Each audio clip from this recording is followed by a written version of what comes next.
Hello guys, ఈరోజు ఈ వీడియోలో వచ్చేసి మనం బెంగళూరుని అయితే ఎక్స్ప్లోర్ చేద్దాము. బెంగళూరులో చూడాల్సిన ప్రదేశాలు, బెంగళూరులో ఏమేమి చూడాలి మొత్తం అయితే నేను చూపిస్తాను ఈ వీడియోలో. ఇప్పుడు ఎగ్జాక్ట్గా నేను వచ్చేసి బెంగళూరులో one of the best place ఇది కబ్బన్ పార్కు. చాలా పెద్దది. ఈ కబ్బన్ పార్కులో అయితే ఉన్నాను. ఇక్కడి నుంచి అయితే స్టార్ట్ చేస్తున్నాను. ఒకసారి చూడండి, చాలా పెద్ద పార్క్ ఇది. నిజానికి బెంగళూరు వస్తే మొత్తం చూడండి, చాలా బాగుంటుంది. One of the beautiful city in India. అంత బ్యూటిఫుల్గా ఉంటుంది. అంతా మనం అయితే ఎక్స్ప్లోర్ చేద్దాము బెంగళూరుని. ఫస్ట్ ఆఫ్ ఆల్, మన తెలుగు స్టేట్స్ నుంచి బెంగళూరు ఎలా రావాలంటే మీకు ట్రాన్స్పోర్ట్ అనేది చాలా ఈజీ అనమాట. బస్ ఉంటుంది, ట్రైన్ ఉంటుంది, అలాగే ఫ్లైట్ కూడా ఉంటుంది. ఈ మూడింటి ద్వారా మనం బెంగళూరు అయితే చేరుకోవచ్చు. బెంగళూరు వచ్చిన తర్వాత మనకి మ్యాక్సిమం మ్యాజెస్టిక్ అనే ఏరియాలోనే రూమ్ తీసుకోవడానికి ట్రై చేయండి. అన్నిటికీ కన్వీనియంట్గా ఉంటుంది అనమాట. మ్యాజెస్టిక్ అయితే అన్నిటికీ మీరు ట్రాన్స్పోర్ట్కి చాలా ఈజీగా ఉంటుంది. ఎక్కడికి వెళ్ళాలన్నా కానీ ఇదొక మనకి రూమ్స్ కూడా కొంచెం మన యావరేజ్ మన బడ్జెట్లోనే దొరుకుతాయి. అది గైస్. ఫస్ట్ ఆఫ్ ఆల్ మనం అక్కడికి వెళ్ళిన తర్వాత నేనైతే మ్యాజెస్టిక్ పరిసర ప్రాంతాల్లోనే రూమ్ తీసుకున్నాను. నేను తీసుకున్న రూమ్ ఇది పర్ డే వచ్చేసి 1500 పడుతుంది. మీరు రూమ్ తీసుకునేటప్పుడే ఫస్ట్ చెక్ చేసుకోవాలి. కొన్ని రూమ్స్కి వచ్చేసి 12 అవర్స్ చెక్అవుట్ ఉంటుంది, కొన్ని రూమ్స్కి వచ్చేసి 24 అవర్స్ చెక్అవుట్ ఉంటుంది. 24 అవర్స్ చెక్అవుట్ ఇది. అది మటుకు మీరు ఖచ్చితంగా గుర్తుపెట్టుకోవాలి. మనకి ఇది వచ్చేసి పర్లేదు, బాగానే ఉంది, కొంచెం రీజనబుల్గా ఉంది. డబుల్ బెడ్ అయితే ఉంది, టీవీ ఉంది, అలాగే ఏసీ కూడా ఉంది, కాకపోతే పని చేయట్లేదు.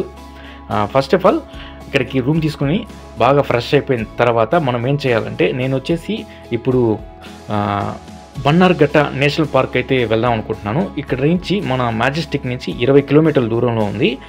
అదైతే ఫస్ట్ రోజు మనం చూసుకున్నాం అనమాట.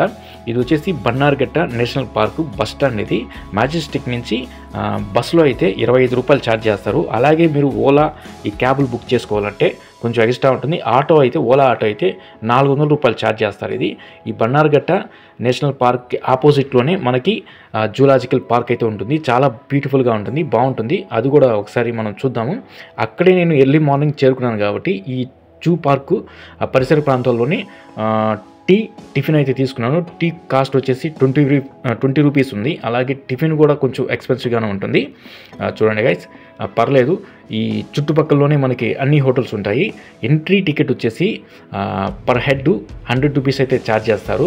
అలాగే పిల్లలకైతే 10 సంవత్సరాల పిల్లలకైతే టికెట్ అయితే లేదు.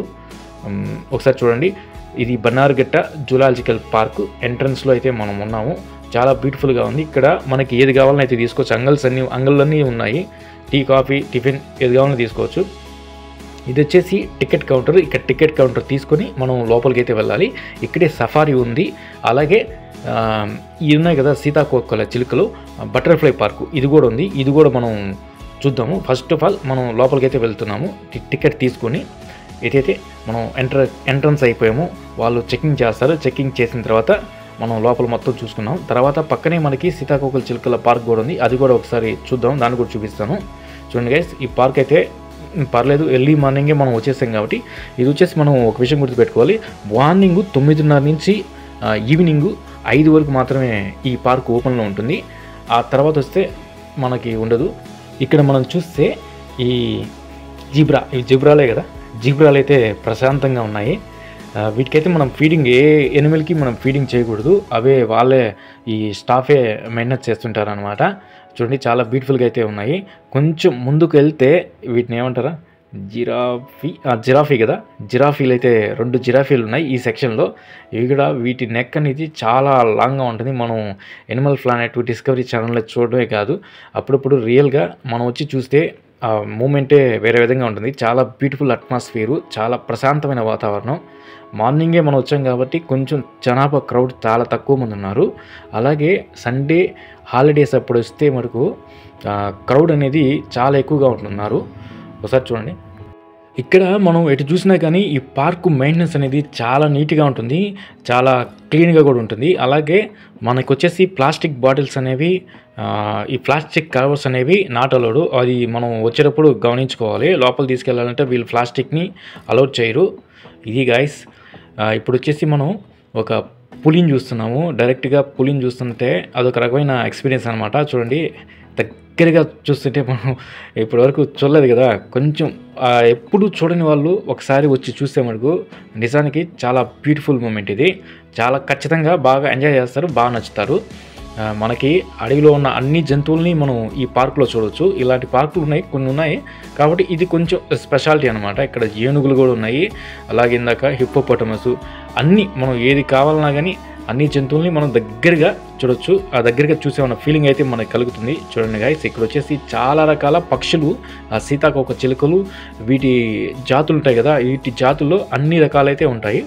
నేను ఇక్కడికి వచ్చిన తర్వాత ఫస్ట్ టైం బాగా ఇంప్రెస్ అయింది వచ్చేసి ఈ నెమలి పింఛం విప్పడం. చాలా బ్యూటిఫుల్ అనిపించింది. ఒకసారి చూడండి, ఒకసారి మొత్తం పింఛం ఇలా ఇప్పితే ఆ మూమెంట్ మనం దగ్గర నుంచి చూస్తుంటే నెక్స్ట్ లెవెల్లో ఉంది. అవి అరుస్తూ కొంచెం డ్యాన్స్ చేస్తూ మరి సూపర్, నాకైతే బాగా నచ్చింది. తర్వాత కొంచెం ముందుకెళ్తే ఇక్కడ వచ్చేసి మనకి క్రోకోడైల్స్, ముసళ్ళన్నీ ఈ పాండులో ఈ గుంటతో వేసి వాటర్ ఉన్నాయి కదా, వీటిలో మటుకు ప్రశాంతంగా ఉన్నాయి. అది మటుకు చూడవచ్చు ఇక్కడ చూడండి. ఇంకా మనం ముందుకు వస్తుంటే మన కాళ్ళు నొప్పులు వెళ్తూ ఉన్నాయి, కానీ మొత్తం ఇంకా తిరిగి చూడాలి. చాలా పెద్ద పార్కు, దీని గురించి సపరేట్ ఇంకో వీడియో చేయాలి. ఇది గైస్ ఈ పార్క్ వచ్చేసి పక్కనే మనకి సీతాకోకల చిలుకల పార్క్, బటర్ఫ్లై పార్క్ అని ఒకటి ఉంది, దానికి కూడా మనం వెళ్దాము. దీనికి వచ్చేసి సపరేట్గా మనం టికెట్ తీసుకోవాలి, పక్కనే ఉంటుంది. దీని టికెట్ కాస్ట్ వచ్చేసి 50 రూపాయలు అనమాట. ఇక్కడ చాలా రకాల బటర్ఫ్లైస్ని మనం చూడవచ్చు. ఒకసారి చూడడం లోపలికైతే ఎంటర్ అయిపోయామన్నమాట. ఇది ఒక డోమ్ లాగా ఉంటుంది. డోమ్ లోపు మనకి చాలా రకాల వృక్షాలు, మొక్కలు ఉన్నాయి కదా, మొక్కల మీద ఈ బటర్ఫ్లైస్ అని చాలాని చూడొచ్చు. ఒకసారి చూడండి ఎంత బ్యూటిఫుల్గా ఉన్నాయో. మనకి వీడియో తీసుకుంటే సరిగ్గా కనపడట్లేదు, కాకపోతే బట్ మనం వచ్చేసి దగ్గరగా చూస్తే మటుకు లోపలికి వెళ్ళి చూస్తే చాలా అయితే కనిపిస్తాయి. వీటి మీద ఈ పూల మొక్కల మీద ఈ బటర్ఫ్లైస్ అన్నీ వాలి చాలా బ్యూటిఫుల్గా అవుతుంది. అది మనకు ఖచ్చితంగా మీరు నోటీస్ చేయండి. కొంచెం ముందుకెళ్తే ఇక్కడే ఫిషెస్ కూడా ఉన్నాయి, చాలా రకాల ఫిషెస్ ఉన్నాయి. కొంచెం మనం ముందుకెళ్తే ఈ సీతాకోక చిలుకలు ఉన్నాయి కదా, వీటి జీవిత చరిత్ర, అలాగే చాలా రకాల ఈ కీటకాలు, వీటికి సంబంధించిన అన్ని చరిత్ర అనేది మనం ఈ మ్యూజియంలో చూడవచ్చు. కొంచెం ముందుకెళ్తూ ఉంటుంది అనమాట. చూడండి, అన్ని కీటకాలు, వృక్షాలు, ఈ కీటక జాతికి సంబంధించిన మొత్తం మనం నోటీస్ చేయవచ్చు. ఇక్కడ మనం చూస్తే ఇవి ఇక్కడ జలగలు అంటారు కదా, జలగలు, ఇవి తేళ్ళు, మంటకప్పులు ఉంటాయి కదా, వీటి అవన్నీ ఇక్కడ ఉన్నాయి. వీటి లైఫ్ జీవన విధానం ఎలా ఉంటుందో ఇవి కూడా మనకి ఇక్కడ చూపిస్తున్నారు అనమాట.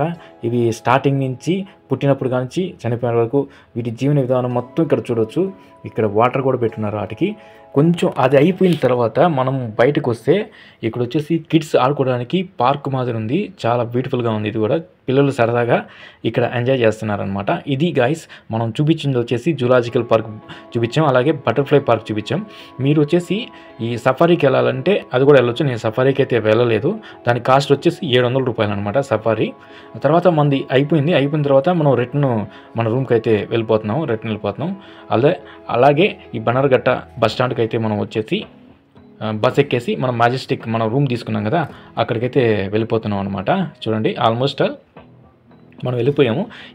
తర్వాత గైస్ మనం ఏం చూద్దామంటే బెంగళూరులో వన్ ఆఫ్ ద ఫేమస్ విధాన సౌధ మీరు ఎప్పుడైనా చూసారా? చూస్తే చాలా బాగుంటుంది. చూడకపోతే చూపిస్తాను, ఒకసారి చూడండి ఎంత పెద్దదో విధాన సౌధ. ఇది కర్ణాటక అసెంబ్లీ అనమాట. ఇది వచ్చేసి అప్పట్లో 1962 ఈ ఏరియాలో ఈ సిచ్యువేషన్లో విశ్వేశ్వరయ్య గారు దీన్ని డిజైన్ చేశారనమాట. The greatest engineer. చూడండి ఎంత బ్యూటిఫుల్గా ఉంటుందంటే, ఇది ఏదో పెద్ద రాజభవనం, రాజకోట మాదిరి ఉంటుంది, అంతకు మించి ఉంటుంది అనమాట. ఒకసారి మనం చూస్తే మనకు మైండ్ బ్లోయింగ్. కాకపోతే ఇప్పుడు వర్షం స్టార్ట్ అయింది ఇక్కడ. ఓకే, పర్లేదు. బెంగళూరులో ఏంటంటే రోజులో ఏదో ఒక సమయంలో వర్షం అనేది పడుతూ ఉంటుంది, ఇది కామన్. దీని ఎదురుగానే మనం హైకోర్టు ఉంది. హైకోర్టు మనం చూడొచ్చు. అప్పట్లో ఈ హైకోర్టుని లోపలికి అలవలేదు కాబట్టి జస్ట్ ఊరిని ఇంట్రడక్షన్ ఇస్తాను. హైకోర్టుని బ్రిటిష్ వాళ్ళు హాస్పిటల్గా చేసుకునేవాళ్ళు. తర్వాత వాళ్ళు వెళ్ళిపోయిన తర్వాత మనం హైకోర్టుగా. తర్వాత మనకి దీని పక్కనే కబ్బన్ పార్క్ అని ఒకటి ఉందన్నమాట. దగ్గరలోనే వాకబుల్ డిస్టెన్స్, మరీ ఎక్కువ దూరం మేము వెళ్ళాల్సిన అవసరం లేదు. ఈ లొకాలిటీలోనే ఇది చూస్తున్నారు కదా, ఇది వచ్చేసి ది కబ్బన్ పార్కు. అప్పట్లో బ్రిటిష్ వాళ్ళు మనకి రూల్ చేస్తున్నప్పుడు కబ్బన్ అనే పర్సన్ గవర్నర్గా ఉండేవాళ్ళు బెంగళూరుకి. అప్పుడు దీన్ని డిజైన్ చేశారనమాట. డిజైన్ చేస్తే ఈ విధంగా కబ్బన్ పార్క్, ఈ సరౌండింగ్స్ మొత్తం ఈ విధంగా ఉంటుంది. ఆల్రెడీ దీని గురించి డీటెయిల్గా ఒక వీడియో చేస్తాను, జస్ట్ ఊరిని ఇంట్రో ఇచ్చాను. కబ్బన్ పార్క్ ముందే మనకి ఇది ఒక మిసైల్ లాగా, ఒక రాకెట్ లాగా ఉంది కదా, ఇది కూడా కొంచెం బ్యూటిఫుల్గా ఉంటుంది, చూసుకోవచ్చు. తర్వాత మనం మెట్రోలో అయితే వెళ్తున్నాను. ఈ కబ్బన్ పార్కు ఈ ప్లేస్ నుంచి నేను మ్యాజెస్టిక్కి మెట్రోలో అయితే వెళ్తున్నాను. ఒకసారి చూడండి ఈ విధంగా అయితే మెట్రో ఉంటుంది. ఇది వచ్చేసి మ్యాజెస్టిక్ మెట్రో స్టేషన్. ఇది మెట్రో కూడా ఎక్కేసాం బెంగళూరుకి వచ్చిన తర్వాత. ఈ మెట్రోస్ కూడా చాలా బ్యూటిఫుల్గా ఉంటాయి, ఎందుకంటే కొంత భాగం అనేది అండర్ గ్రౌండ్లో ఉంటుంది మెట్రో. తర్వాత కొంచెం మనం ముందుకెళ్తుంటే ఇక్కడ ఒక్కసారిగా చాలా రకాల ఈ పావురాలన్నీ ఎవరో ఫీడింగ్ చేస్తున్నారు. ఈ లొకాలిటీలో పావురాలు చాలా ఉన్నాయి. ఎవరో ఒక పాప అక్కడ ఫీడింగ్ కూడా చేస్తుంది. చాలా వచ్చేస్తున్నాయి చూడండి. ఇది కూడా కొంచెం బ్యూటిఫుల్ అనిపించింది. ఇది గైస్. ఈ తర్వాత వచ్చేసి మనం బెంగళూరులో చూడాల్సిన ది మోస్ట్ బెస్ట్ ప్లేస్ ఏంటంటే ఇస్కాన్ టెంపుల్. ఇది మల్లీశ్వరం అనే ప్లేస్లో ఉంది ఇస్కాన్ టెంపుల్. మ్యాజెస్టిక్ నుంచి ఒక 5 కిలోమీటర్స్ అయితే ఉంటుంది. ఇది వచ్చేసి రాధాకృష్ణ వారి temple. First ISKCON main top వచ్చేసి పశ్చిమ బెంగాల్లో మాయాపూర్ అనే ప్లేస్లో ఉంది. తర్వాత ముంబై, తానే, బాంద్రా ఏదో లొకేషన్లో ఉంది. తర్వాత ఈ బెంగళూరులో ఈ లొకాలిటీలో ఉంది, మల్లేశ్వరం అనే ఏరియాలో ఉంది. ఇస్కాన్ టెంపుల్ వచ్చేసి చాలా బ్యూటిఫుల్. ఇది ఎంత ప్రశాంతంగా ఉందంటే చుట్టూ చూడండి, ఆ బిల్డింగ్స్ చూడండి ఎంత బ్యూటిఫుల్గా ఉందో. వాటి మధ్యలో ఇది ఉంది. ఇక్కడికి కొంత దూరం నడుచుకుంటూ వెళ్ళాలి. మీకైతే చాలా ప్రశాంతమైన వాతావరణం దొరుకుతుంది. బెంగళూరులో ఉన్న వాళ్ళైతే లోకల్గా ఉన్న వాళ్ళు చూడండి ఎంత ఒకసారి ట్రై చేయండి వెళ్ళడానికి. చూడండి ఇక్కడ నేను కొన్ని ఫోటోలు వీడియోలు కూడా తీసుకుంటున్నాను. ఆ బిల్డింగ్స్ చూస్తుంటే కొంచెం ఇంప్రెసివ్ థింగ్ అంతే, చాలా బ్యూటిఫుల్ అనిపించింది. అయితే ఈ లొకాలిటీ ఖచ్చితంగా ఒకసారి ట్రై చేయండి. ఇస్కాన్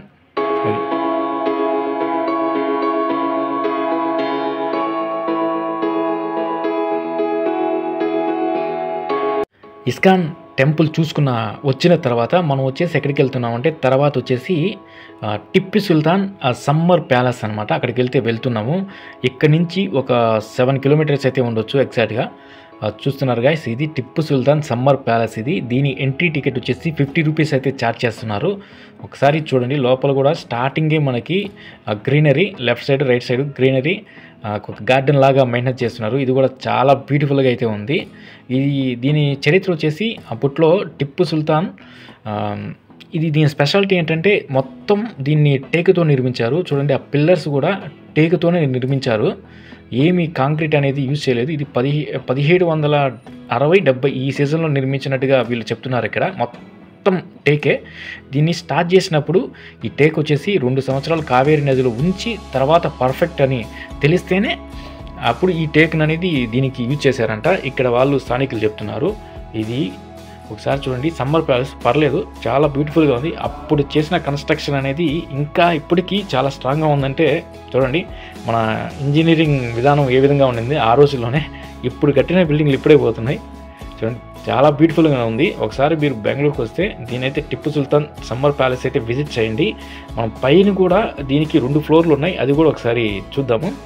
చూడండి గైస్, మనకి పైకి అయితే ఇప్పుడు వెళ్దాము. చూస్తున్నారు కదా, ఇది వచ్చేసి పై ఫ్లోర్ అనమాట. పై ఫ్లోర్ కూడా మొత్తం వుడ్డే ఉంది. ఇక్కడ ఏమాత్రం కాంక్రీట్ అనేది లేదు, అంత బ్యూటిఫుల్గా ఉంది. ఖచ్చితంగా విజిట్ చేయండి. అలాగే మనం చూసుకొని బయటకు వచ్చిన తర్వాత వెనక మొత్తం గ్రీనరీ గార్డెన్సే ఉన్నాయి, దీన్ని కూడా విజిట్ చేయండి. అంత బ్యూటిఫుల్గా ఉంది ఈ లొకాలిటీ అయితే టిప్పు సుల్తాన్ సమ్మర్ ప్యాలెస్. ఇంకో విషయం ఏంటంటే ఇక్కడ నుంచి శ్రీరంగపట్నం ఎక్కడికో 120 కిలోమీటర్ల దూరం అంట. అక్కడికి అండర్ గ్రౌండ్ సొరంగం కూడా ఉందంట ఈ ప్లేస్ నుంచి. ఇక్కడ మాకు టూరిస్ట్ గైడ్ అయితే చెప్పారు. అండర్ గ్రౌండ్ సొరంగం అంటే 120 కిలోమీటర్లు అంటే మామూలు విషయం కాదు, అది పర్లేదు. తర్వాత మనం వచ్చేసి బెంగళూరులో లాల్ బాగ్ బొటానికల్ గార్డెన్ అయితే వెళ్తున్నాము. ఇది వచ్చేసి Lal Bagh botanical garden area. ఇది కూడా చాలా పెద్దది, మామూలుగా ఉండదు. మొత్తం వచ్చేసి లాల్ బాగ్ బొటానికల్ గార్డెన్ 280 ఎకరాల్లో విస్తరించింది అనమాట. చాలా పెద్దది. మనం ఎంత వెళ్ళినా కానీ వెళ్తూనే ఉంటాం. మొత్తం తిరిగి చూడాలంటే ఒక రోజు అయితే పడుతుంది ఖచ్చితంగా. ఇక్కడ ఫ్లవర్స్ షో కూడా జరుగుతుందంట, చాలామంది అయితే వచ్చున్నారు. ఇదంతా ఫ్లవర్స్ రోజ్ గార్డెన్. ఇది చాలా రోజా చెట్లు అయితే ఉన్నాయి. ఇక్కడ మనకేం ఇబ్బంది లేదు. ఫుడ్ కావాలంటే ఫుడ్, కాఫీ, టీ వీళ్ళు అమ్ముతూ ఉంటారు. ఏం ఇబ్బంది లేదు. ప్రశాంతంగా ఫ్యామిలీతో వచ్చి ఎంజాయ్ చేయండి. చాలా చెట్లు అయితే ఉన్నాయి. మనం ఎటు చూసినా వేల సంవత్సరాల నాటి వృక్షాలు అనేది ఇక్కడ ఉన్నాయి. అలాగే ఇక్కడ చాలా రకాల షూటింగ్స్ కూడా చేస్తున్నారు. షూటింగ్స్ ఉన్నాయి, కన్నడ మూవీస్, తెలుగు మూవీస్ కూడా ఉన్నాయంట. వాళ్ళ గైడ్ అయితే మాకు చెప్పారు. చూడండి ఇక్కడ చూడండి ఎంత పెద్ద వృక్షమో చూడండి, అది చాలా పెద్ద వృక్షం. అది ఇక్కడికి వచ్చినప్పుడు ఈ లాల్ బాగ్ బొటానికల్ గార్డెన్కి మీరు ఎగ్జాక్ట్గా ఇక్కడ ఈస్ట్ వెస్ట్ సౌత్, నార్త్ 4 ఎంట్రన్స్‌లు ఉన్నాయి. Gate 1, gate 2, gate 3, gate 4. ఏ గేట్ నుంచి వచ్చారో ఆ గేట్ నుంచే వెళ్ళండి. ఎందుకంటే ఒకసారి వేరే గేట్ ద్వారా మీరు మిస్ అయ్యి వెళ్తే మీరు వెళ్ళాల్సిన డెస్టినేషన్ కొంచెం ఇబ్బంది అవుతుందనమాట. మీరు ఏ గేట్ ద్వారా వచ్చారో దాన్ని గుర్తుపెట్టుకొని దాన్నే వెళ్ళండి. అలానే వెళ్ళండి. చూడండి ఇక్కడ చాలా రకాల షో అనేది జరుగుతుంది. మొత్తం వృక్షాల్లో, మొక్కల్లో ఎన్ని రకాల మొక్కలు ఉన్నాయో అన్ని రకాల మొక్కలనేది ఇక్కడ మనం చూడొచ్చు. చాలా వరకు అమ్ముతున్నారు. కొన్ని పూలు కూడా అమ్ముతున్నారు. కొన్ని రకాల మొక్కలు కూడా మనకి ఔషధ మొక్కలు ఉన్నాయి, ఫ్లవర్ మొక్కలు ఉన్నాయి, అన్ని రకాల మొక్కలు బొటానికల్ మన ఇంట్లో పెంచుకునే వాటికి అన్నిటికీ ఉన్నాయన్నమాట. అది మటుకు మీకు ఏది కావాలో తీసుకోవచ్చు, అమ్ముతున్నారు. చూడండి గైస్, ఇదైతే వన్ ఆఫ్ ద బెస్ట్ బెంగళూరులో చూడాల్సిన ప్లేస్లో ఇదొకటి. చాలా ఫ్లవర్ షో అయితే జరుగుతుంది. లోపలికి వెళ్తే ఎంత బ్యూటిఫుల్గా ఉందో ఒకసారి చూడండి. చుట్టూత చెట్లు, జనాభా కూడా, క్రౌడ్ కూడా చాలామంది వచ్చున్నారు. మామూలుగా లేదు, అంత బాగుంది.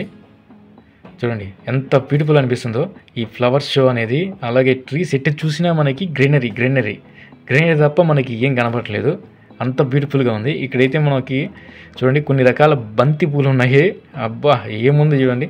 ఫ్లవర్స్ ఎక్కువ ఎవరైతే ఇంట్రెస్ట్గా ఇష్టపడతారో వాళ్ళ కోసం అయితే ఇది సజెషన్. ఇది పోయి ఎంజాయ్ చేయండి బెంగళూరులో. అది గైస్.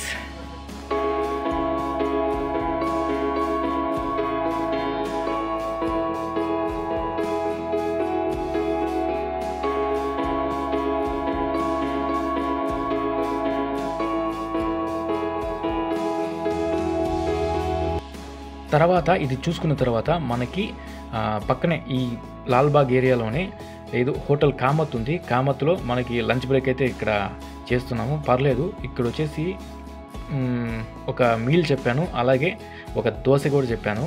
మీల్ అయితే ఒక యావరేజ్, పర్లేదు, అంత మన ఎక్స్పెక్ట్ చేసినంత ఏముండదు. కాకపోతే దోశ ఒకటి ఆర్డర్ ఇచ్చాను, దోశ తిన్నాను గాయస్, మామూలుగా లేదు, వేరే లెవెల్, నెక్స్ట్ లెవెల్లో టేస్ట్ ఉంది. ఇక్కడికి వచ్చినప్పుడు దోశ అయితే టేస్ట్ చేయండి. మొత్తం దానికంతా నెయ్యి పోసి ఇచ్చారు, సరైన దోశది.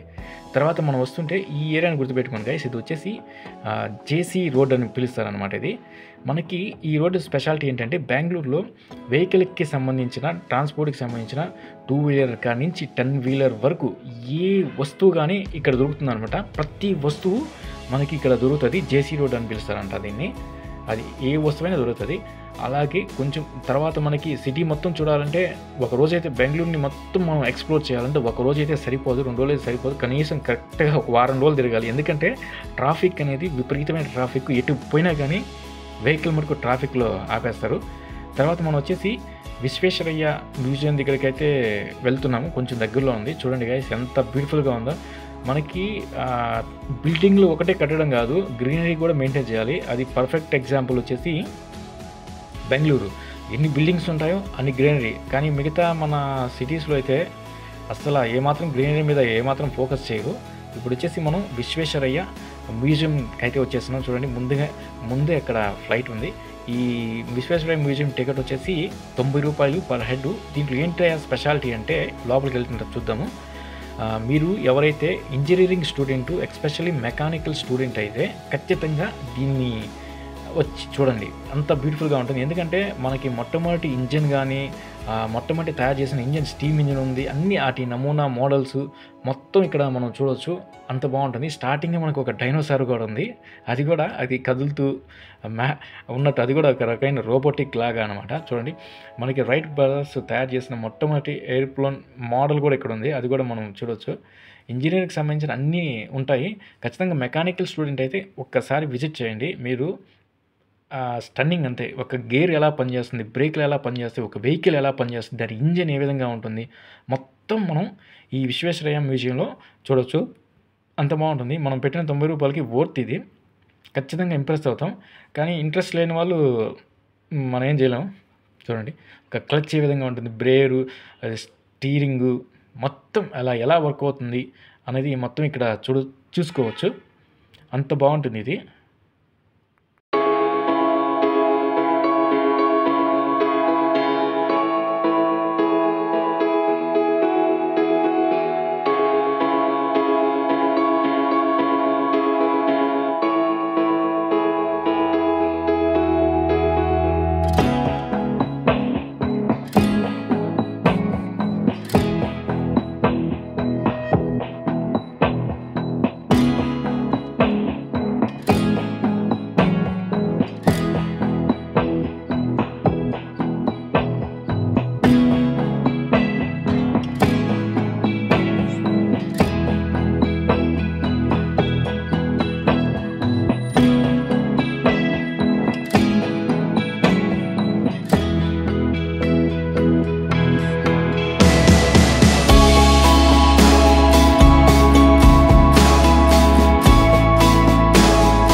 ఇది చూసుకొని బయటకొచ్చిన తర్వాత కొంచెం ముందుకెళ్తే ఇక్కడ చూడండి ఇదంతా కబ్బన్ పార్క్‌కి ఎంట్రన్స్ ఏరియా అనమాట. ఇక్కడ బోటింగ్ గూడా జరుగుతుంది. బోటింగు చిన్న పిల్లల యాక్టివిటీస్ అన్నీ ఉన్నాయి ఈ ఏరియాలో. అది గూడా మనం చూడొచ్చు.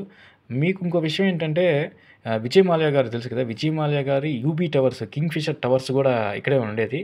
ఈ ఏరియాలోనే. అది గూడా ఒకసారి కనిపిస్తుంది గదా! దాని పక్కనేను సరిగ్గా నేను చూపించలేకపోతున్నాను. దాని పక్కన ఉంది యూబీ టవర్స్. అది గైస్ ఇంకా మనం ఎంత తిరిగితే అంత ఉంటుంది బెంగుళూరు. మనకెక్కువ టైం లేదు కాబట్టి ఒక 2 డేస్‌లో తిరిగి అలా చూపించాము. ఇంకా చాలా ఉంది బెంగుళూరు చూడాల్సింది. మనం చూపించింది కొద్దిగానైనా. ఇది మెయిను ఎవరైనా బెంగుళూరుకొస్తే ఖచ్చితంగా చూడాలి అనుకున్న ప్లేసెస్ మటుకు మనం వీడియోలో చూపించాం గదా! ఈ ప్లేసెస్ అన్నీ.